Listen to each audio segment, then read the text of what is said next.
Selanjutnya, ia kaya, ada tanah, hasilnya melimpah. Ia juga rajin bekerja. Ia suka nabung. Dan bagian 1, 2, 3 ini no problem. Itu bagus, fine saja. Tetapi bagian yang keempat, ia bodoh. Mengapa? Karena ia timbun harta untuk dirinya sendiri. Dia mengandalkan harta. Dia mengabaikan sesama. Dia tidak suka berbagi. Ia mengabaikan Tuhan dan mengabaikan jiwanya. Yang Tuhan mau apa? Tuhan mau kita berbagi kepada orang lain. Seharusnya setelah gudangnya itu penuh, dia berbagi. Itu yang Tuhan maksudkan. Berbagi kepada sesama, berbagi kepada gereja yang sedang membangun, berbagi, mendukung pekerjaan Tuhan, hamba Tuhan di gereja kita masing-masing.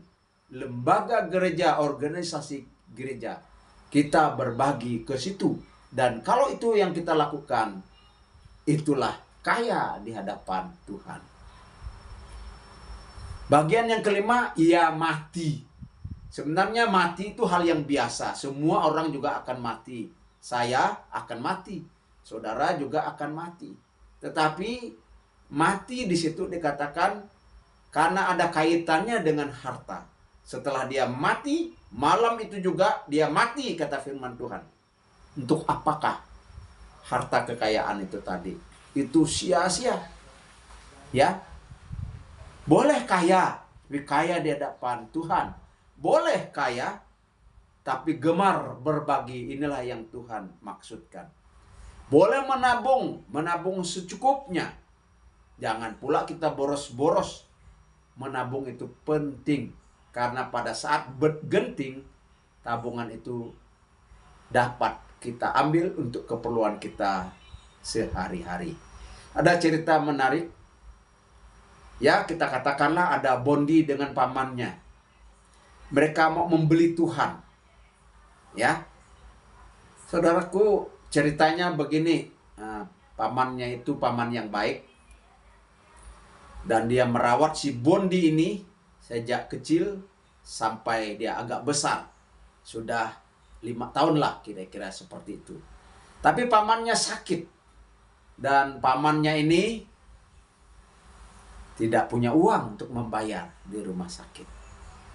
Lalu dikatakan oleh dokter, hanya Tuhan yang dapat menyembuhkan.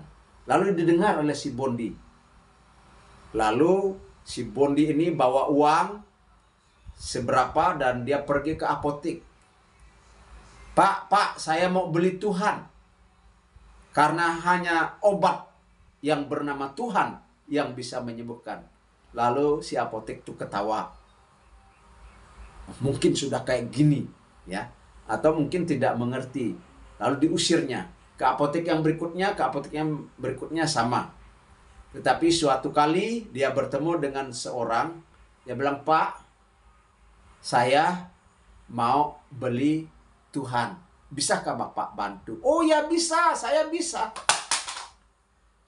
Saya bisa bantu," katanya. "Mana uangmu?" Lalu diambilnya uangnya itu, ya. Lalu diminta di mana dia berobat. Lalu dijelaskan di rumah sakit itu dan lain sebagainya. Kemudian dokter ini rupanya dia seorang dokter spesialis, dokter terkenal di rumah sakit itu.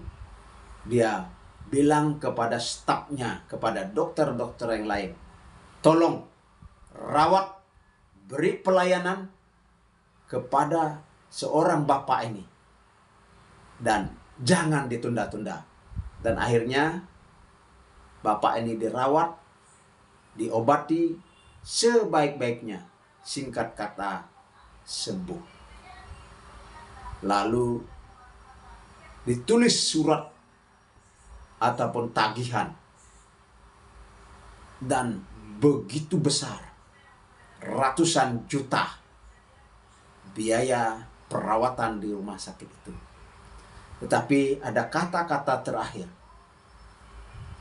sudah lunas semuanya karena Tuhan. Nah, saudaraku, orang kaya ini, dokter yang kaya ini, yang punya kemampuan, yang punya keahlian, yang memiliki rumah sakit itu, dia berbagi. Dia tidak menolak orang itu. Saudaraku, lebih baik lagi jangan tunggu kaya baru kita berbagi. Ayo berbagi sejak sekarang. Saya mengajarkan istri saya, anak-anak saya, siswa-siswi saya, dan jemaat supaya jangan menunda-nunda untuk berbagi. Ya, saudaraku yang saya kasih, kita ambil pelajaran di dalamnya. Kekayaan bisa berguna dan kekayaan bisa disalahgunakan. Berguna untuk diri kita, berguna untuk keluarga, berguna untuk orang lain, berguna untuk pelayanan, untuk pekerjaan Tuhan. Salah guna, contohnya menjual beli jabatan, suap menyuap, menyewa seorang pembunuh untuk membunuh orang yang dibenci. Nah, dan juga seperti seorang istri yang bunuh suaminya,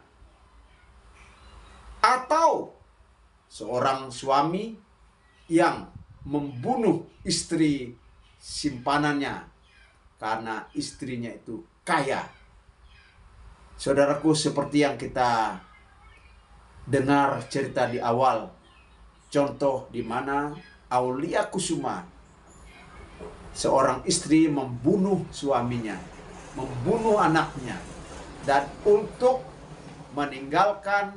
tidak meninggalkan jejak, untuk menghapus jejaknya, dia siram mobil dengan bensin lalu dibakar. Saudaraku yang dikasihi di dalam Tuhan, kekayaan akan binasa, kekayaan akan lenyap. Perhatikanlah, dan kita sering prihatin karena banjir melanda, rumah roboh, mobil roboh, harta kekayaan yang lain semuanya hanyut. Begitu juga dengan gempa bumi, semuanya tidak dapat diselamatkan. Begitu juga dengan kebakaran. Nah, yang kecil-kecil ya seperti kena maling, di mana penjarah-penjarah menjarah rumah Sahroni. Ini tentu saja bukan perbuatan yang baik, saudaraku yang saya kasih, tetapi ada pelajaran di dalamnya bahwa kekayaan itu sia-sia, akan lenyap, ngengat dan karat. Itu kata firman Tuhan. Tuhan mau kita kaya di hadapannya, ya. Kaya di hadapan Tuhan adalah bahwa kita menggunakan segala harta milik kita yang Tuhan sudah percayakan kepada kita untuk kemuliaan namanya, untuk pekerjaan pelayanannya, untuk gereja, untuk fakir miskin, untuk janda dan yatim piatu, untuk orang-orang yang susah di sekitar kita, untuk panti-panti asuhan. Saudaraku, di dalam Alkitab ada dikisahkan tentang Akan yang mencuri barang-barang yang dikhususkan oleh Tuhan. Akibatnya Israel dikalahkan. Lalu Akan dirajam dan dibakar. Yosua pasal 7. Selanjutnya juga, karena si Akan ini mencuri dan dia membuat orang Israel celaka. Gehasi, dia bohong. Dia minta upah kepada Panglima Naaman. Akibatnya ia kena kusta. Kaya raya menyesatkan, ya. Kaya raya menyesatkan raja pada berhala. Misalnya Raja Salomo. Raja Salomo itu memang dia minta hikmat, tidak minta kekayaan, tetapi Tuhan memberi hikmat dan juga memberi kekayaan. Salomo minta hikmat, Tuhan memberi hikmat dan Tuhan memberi kekayaan. Ada yang menyebar harta tetapi bertambah kaya, ada yang menghemat secara luar biasa, namun selalu berkekurangan. Amsal 11 ayat 24. Ayat 25-nya, siapa banyak memberi berkat, diberi kelimpahan. Siapa memberi minum, ia sendiri akan diberi minum. Saudaraku, saya doakan supaya saudara diberkati dan menjadi kaya. Amin. Tuhan memberkati kita bersama Yesus. Ada masa depan bersama Yesus. Masa depan cemerlang. Jadilah kaya di hadapan Tuhan.